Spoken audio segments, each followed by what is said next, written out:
I brought with me tonight the skull of a beaver, cleaned to museum quality by the larvae of dermestid beetles. This is really great. If you have a dirty old skull of any kind that you need to clean up, you put it in a bucket full of these little flesh-eating larvae, and they just clean it right up like this for free. It's fantastic. So I highly recommend those dermestid larvae if you have any skulls you need to clean. Now, we're going to come back to that skull in a minute. But first, I have to tell you that I have been experiencing what can only be called career whiplash. I don't know if you've had this experience, but when your job starts changing so fast, it kind of makes your head spin. Now, I trained as a biologist, the sort of person concerned with these maggot and skull questions. But my interest in the storytelling of science led me to start writing books about natural history. Okay, fair enough. But recently, this thing has taken a turn that I never saw coming. It all started a few years ago when my wife and I had a child, which, as any parent will tell you, is a lot more than just getting a new roommate. Children change the story of your life, and if you are a storyteller, well, then they change the stories that you tell. In fact, they even change the words that you use. Like a lot of parents, when Noah came into our lives, I decided that I had to clean up my language a little bit, and I thought I did a pretty good job. I settled on the word crap. I can say crap, right?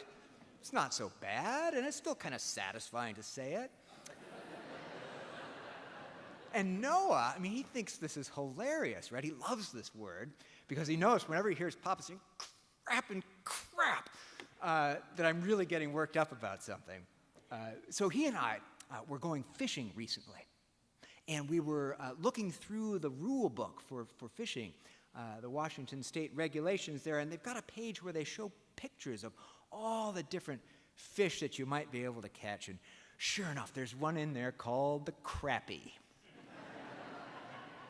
I looked at that, I thought, oh man, he is going to love this. So I said, hey, buddy, what's that one there? Because he's learning to read, right?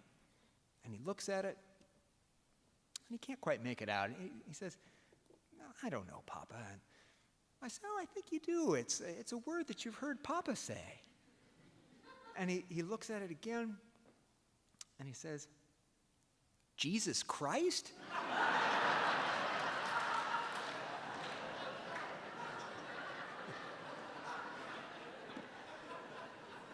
So maybe my words haven't changed as much as I thought they had.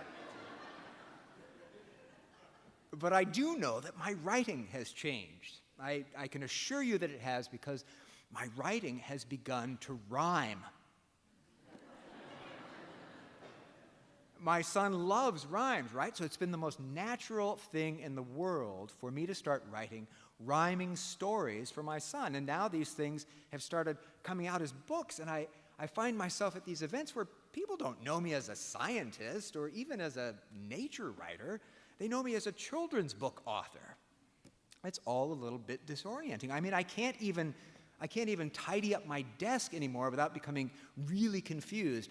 I had this stack of papers the other day. I was sorting through, and I come across one that I wrote a few years ago, and the title of it was Characterization of Microsatellite Primers for a Tetraploid Rainforest Tree. You will be happy to know I'm not going to read the rest of it to you. But right next to it was something brand new with a slightly different tone. The title was Beatrice Beaver. So my career has become this unexpected mashup. But honestly, I am glad and I'm grateful for it. Because here I thought that I had been writing about nature for a wide audience, all the while missing one of the most important audiences of all, particularly important now, at a time when our children are becoming more distant from nature, spending less and less of their time outdoors. Important at a time when the Oxford Junior English Dictionary, the finest compendium of English designed for young readers, recently deleted over 40 nature words from the new edition. Words like acorn, dandelion, raven, willow, walnut, kingfisher, lark, gone. Replaced by words that better describe our increasingly indoor media and technology-focused lifestyles.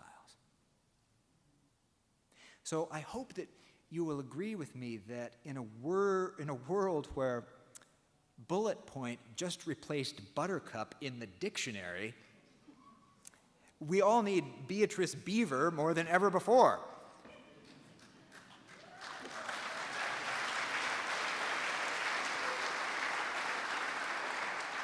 So in closing, I would like to share with you the story of Beatrice Beaver, told in rhyme, one of my son's new favorites. Beatrice Beaver briefly believed her biggest bicuspid was loose. She brushed it and flossed it and feared if she lost it, her diet would mainly be juice. Being a beaver, she was a believer that wood was the best thing to gnaw. She dreaded the thought that her teeth would all rot and food would come only by straw. But before she could scream, she awoke from her dream and laughed through the gap in her smile. Beaver bicuspids don't even exist. Their bite has a different style. With front teeth like chisels and molars to chew, a beaver chops wood like a hatchet. So she fixed up a bowl of branches and bark. For a beaver, no breakfast could match it.